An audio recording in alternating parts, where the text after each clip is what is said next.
Welcome into Stone Cultures. I'm Brandon Strange, and as always, I'm joined by SportsMap senior content contributor Charlie Palillo. You can follow him on Twitter at Palillo, where you should follow him because he shares his links to his weekly column on sportsmap.com, which, if you aren't reading, you should, in my opinion, be reading them. And if you watch our videos on YouTube enough with any sort of regularity, you should know, and you should follow, in my opinion, the guy to his right, which is sportsmap.com editor, Josh Jordan. Follow him on Twitter at JoshJordan975. Be sure to hit like on this video. Subscribe to this channel if you haven't already. The full version of this podcast is available in audio form right now at places like Apple, Spotify, and wherever you get your pods. And then when you're not watching SportsMap content, be sure to listen to our sister platform, ESPN 97.5 and 92.5 on your radio dial. Gentlemen, what's up? A 29 cap tip to the World Series champion wear for the Astros. Relief pitcher Tony Sipp. But for my real 29, I'm going back to a real good platoon player in the 80s, Denny Walling. Left-handed hitting, primarily third baseman, split the job with Phil Garner for a while. Had his career season in 1986, one of the glorious seasons in Astros history. No World Series attached, but Denny Walling, my primary number 29. Nice. I'll go Joe Biagini just because, I don't know, you kind of, I mean. Well, I know you wanted to say Biagini. Biagini. You could have said Octavio Dotel. Octavio Dotel, I mean, obviously the better of the two players, but why not? Because it's just like saying Joe Biagini. Or Brett Wallace. On the video, I could have done a spit take. Yeah. No thanks. I got nothing. All right, guys. Well, let's get into it. That's the fun stuff, and that's where the fun stuff ends. I thought, in the spirit of, and I guess by generation, we'll kind of have to, parse this out. I wanted to look into the future, kind of do some projecting on what's going to happen with this team. If you're really old, like myself, you might remember Karnak the Magnificent. If you're Crimea River, by the way. If you're old. Yeah, if you're a little less old, you might remember Miss Cleo from the late night commercials. Call me now for your free reading. If you're a little less old, you might remember John Edward from Crossing Over. And then maybe the more current generation might know Tyler Henry, the Hollywood medium. And somewhere in there is Laura the pet psychic. But I thought it'd be fun for us to take out our proverbial crystal ball and just kind of do some predicting, because at this point, it's really hard to do any realistic projections, because you would have thought that some changes would have been made by now, but we continue to go back to the well. Never let it be said that Dusty Baker does not give his guys every opportunity to make amends for scuffling. The Astros drop a frustrating series in LA. They win the finale in a game in which the win felt like a loss, but losing a series in which it felt like you didn't lose that series, or you didn't get beaten that series as much as the Astros just kind of gave it away. Was capped off Sunday night with Rafael Montero giving back a 3-run lead in an inning in the 8th. So let's look into the future, and let's start with Rafael Montero, because there's been a lot of consternation about that topic. We've done a lot of media on that on this channel specifically. We thought Rafael had pitched his way out of high leverage situations, but there he finds himself in the 8th, protecting a 3-run lead in LA, in which he just, with 2 outs, coughs it all back up. So we'll start with you, Charlie. What's the future of Rafael Montero? Well, he's not going to be released. I mean, they're just not going to eat 2.5 seasons of a $34.5 million contract. Not in the near term, anyway. I mean, if you want to try to trade him, you have to send most of the money to get him off your roster if you wanted to try to explore that route. What I would do with Rafael Montero is have the heart-to-heart go to him and say, look, you were great last year. You have generational wealth for plenty of Monteros because of it. But you stink. We all know it. You all know it. You're a broken man on the mound. You basically can't get out of an inning without giving up multiple runs. You are a vested veteran. We can't send you to Sugarland to work some things out without your permission. What do you say? There are nice restaurants down there. You have the town center. Just go where you're not facing the pressure and, frankly, humiliation on a regular basis, doing damage to the Major League Ball Club on a regular basis. Go down to AAA for 2-3 weeks, clear your head, maybe rediscover something. The problem is, what team has 6 or 7 really good relief pitchers? With the construct of the Astros roster now, there is zero about Sean Dubin's background that says he belongs in the major leagues. Well, he's on the roster right now. Dusty almost with a plaintive cry of, hey, garbage in, garbage out. You give me this guy. What do you expect me to do? Dusty, though, sometimes I think passive-aggressive pouting. I couldn't use Neris or didn't want to use Neris because he pitched the last 2 games. He threw 2 pitches on Saturday. 2! After throwing all of 10 pitches on Friday. Ryan Presley couldn't have been asked for a 2-inning save. Well, we had to be wary of extra innings. Off day Monday, you wound up using Presley for 2 innings anyway. Now, if anyone wants to argue for Seth Martinez, he's given up runs in 5 of his last 6 outings before getting through the last inning to secure the save. So when you're that deep in your bullpen, you're typically not going to have good options, but Montero could not be a sore thumb sticking out. He's not a usable pitcher at this point. Yeah, I mean, he's just not bad. I mean, he's the worst. I mean, he has the worst ERA of any qualified reliever going into the game yesterday. And now he's at, 7.76. The other thing, per the Chronicle here, opponents are hitting .231 against his four-seam fastball. Pretty good, right? But they're hitting .405 against his changeup, his sinker, and his slider. So that tells me, to Charlie's point, I don't care if you have to fake an injury with him. He's got to go figure out a secondary pitch, whether it's on the backfields, wherever. He's got to find something else besides that four-seam fastball that guys just aren't crushing all over the yard. And the batting average against him is .336 right now. That would be the second highest batting average in all of MLB right now. So essentially anybody that's facing Montero has like the second best batting average in baseball. That's what you're dealing with right now. They got to get him figured out. You can't leave him in any more games where it's costing you wins. And this team, it's not like last year. The division is much tougher.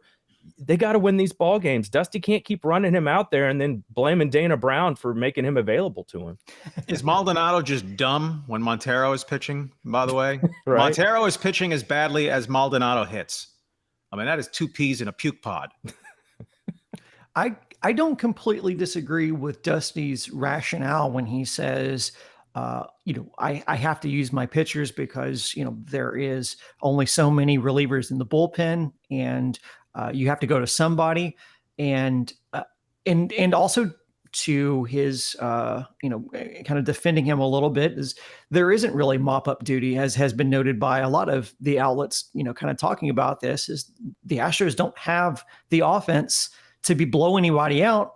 And they have a really good pitching staff in the starting rotation. So they're not getting blown out early. So there's not a lot of mop-up duty to kind of hide where Montero is at right now.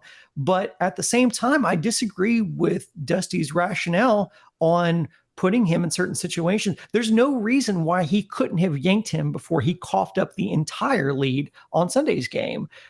He said that Neris was only available in emergencies. Well, what is a hit by pitch and an RBI double, if not an emergency, when your lead has been reduced to 2 runs? Or a 4-out save for Presley, right? Montero got the first 2 outs. Then he hits Betts. Right. Then gives up the double to Freeman. Then up comes Will Smith. Okay, at that point, if Dusty was going to say it happened so quickly. Well, he got the first 2 guys out, but a hit batter and then a double. You had time there to get Presley up if you didn't want to go to Neris in case, but you go to Neris after the game is tied. So, I mean, Dusty's not just completely idiotic on this, but as tactically is so often the case, his rationale is flawed. Yes, his rationale is definitely flawed. And I guess we've come to expect that. We've come to expect the fact that Dusty's just going to make questionable decisions that leaves us all scratching our head. When this team was better and had better offense, and maybe just more to the point, when Yordan Alvarez is on this team, it kind of covers up some of those questionable decisions that Dusty makes, as does the performance of a lot of players. I mean, that's kind of what baseball is when your players outperform their expectations, it makes the manager look like a genius. AJ Hinch hasn't looked nearly as smart since going over to Detroit. But my question, I guess, is now let's take our crystal ball and look into the future of Dana Brown, because Dana Brown is the long-term answer for Houston. Dusty has a 1-year deal. Dana Brown has a 5. So we know that as far as who the team is committed to, it is Dana Brown. How does Dana influence this situation? Because, and we've talked about this a little bit before, but if Dusty's going to say, well, I mean, if this is who I have to work with, what does Dana Brown do about that? Is it on Dana Brown to have to take Rafael Montero off of this staff to where he is unavailable? Is it a matter of Dana Brown being more public like he was in the Yainer Diaz situation, where he just kind of openly pontificated or, talked about positive Yainer being used more? How does Dana influence this situation when you're dealing with, a guy who's basically a made man? Well, maybe Dana could call up James Click. Dusty, you have this Miles Straw fetish? I'll take care of it for you. In the case of Montero, I just see no way they're going to eat all the money. Failing that, mentioned the AAA option, and you covered the third possibility. Rafi, hold still. This won't hurt too much. Oh, injured list. 60 days? Well, I guess through August. It's a bind. The money's a huge factor in this. The guy only had one good major league season, so that's the outlier in his career. I mean, he hadn't been bad to this extreme because it's almost impossible to be this bad to this extreme. But they'll probably hope this year is a write-off, and next year he has a bounce back to fall somewhere reasonably in the middle. But when you're trying to win in 2023, again, he's now the 7th best guy in their bullpen? Maybe 6th if you still want to slot him ahead of Seth Martinez. But again, in fairness to Dusty, Abreu's leaking oil. He and Maton blew the game on Saturday. Ryan Presley settled down the last week, but you're not going to start bringing him in the 7th and 8th inning. Neris specifically was the guy on Sunday who he could have gone to start the 8th, or Presley for a 4-out save. So Dusty gets the blame for that specific game situation. But it's not like he has all his relievers throwing well, but he puts in the one guy who's a bum. They've been top 2 or 3 the entire season in bullpen earned run average. Now they've faded to 8th. The overall ERA starting the week, and the Astros reached the dead midpoint of the schedule on Wednesday, they are still number 1 in earned run average. So the overarching issue, I think, remains the offense. But in the narrower scope, the bullpen's been letting them down significantly, and some of Dusty's choices have compounded the problem. Yeah, to Charlie's point, relief pitchers they're unpredictable in nature. That's why they're relief pitchers and not starters. You look at Maton from what he was last year to how good he's been this year. He wasn't bad last year, but we've seen how incredible he was to start this year. So you never know. Montero could bounce back and have a good year next year. And the fact that he's the 6th highest paid relief pitcher right now in baseball, they're going to want to give him that opportunity to prove that he can bounce back. So when we're looking long term, that makes some sense. Also with Neris, it looks like this is going to become a player's option. So he's going to want out of this contract, and he's going to want a deal similar to Montero. So he'll be a free agent. Maton's a free agent. Stanek's going to be a free agent. You're going to need relief pitchers for next year. So if you just say cut Montero now, I mean, you already paid him. I don't know if that's the answer either. And I think for Dana Brown, it's kind of tricky, right?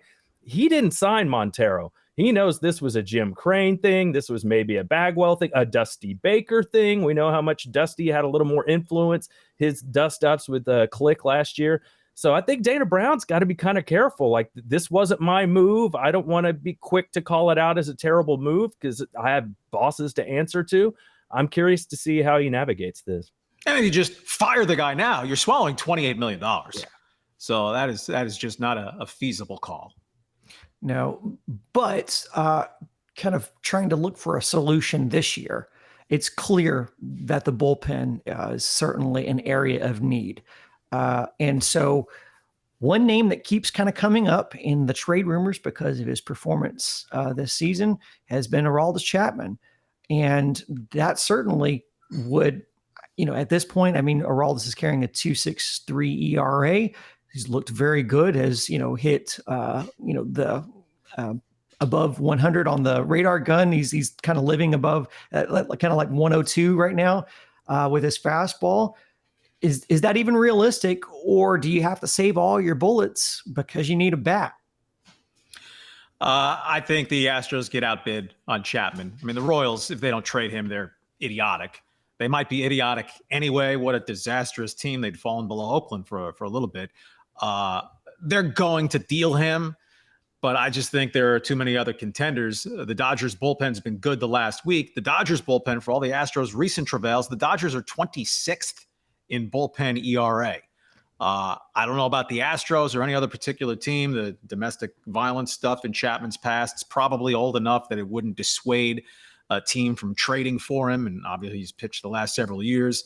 I just don't think the Astros can make an offer that's competitive with all these teams that have much, much better farm systems than the Astros. And a real scary one on this one, if you're still locking in on the American League West as opposed to the wild card jumble, right? The Rangers bullpen starts the week 23rd in ERA and gave up a couple of games to the Yankees over the weekend. The Rangers are going to fortify that bullpen. And, if they trade their 6th and 7th prospects, well, that's better than the Astros offering their 3rd and 4th prospects. And there are just too many teams that can make a much better offer than the Astros without bankrupting their farm system than I would think the Astros are able to make. But it's Dana Brown's job to cast the line, right? You can't catch a fish unless you're at least throwing the reel out in the water. But I'll be surprised if they get the best reliever or the best bat who moves between now and August 1st. Yeah, and that's not necessarily a bad thing. I mean, we saw Click in the past make some moves for guys that weren't super high-profile names. Hell, Montero, one of them, that actually turned out to be pretty good. So you wonder maybe if Dana has some of those same skills as Click has, he can find some of these under-the-radar guys that can make a big difference for the ball club. So Click had skills. Yeah. If I heard you right. I missed that guy. Oh. Kendall Graveman came in that Montero. Yeah. Trade. And remember, but Montero was a 0 in 2021. Yeah. He was injured, total non-factor. Graveman did really good work. Astros didn't want to pay 3 years, $24 million, which is what Graveman got to go to the White Sox. Montero has the great year, gets 3 years, 34.5. You had that one huge year, and it was a key guy in helping you win the World Series. But boy, the back end of it right now looks like a colossal oops.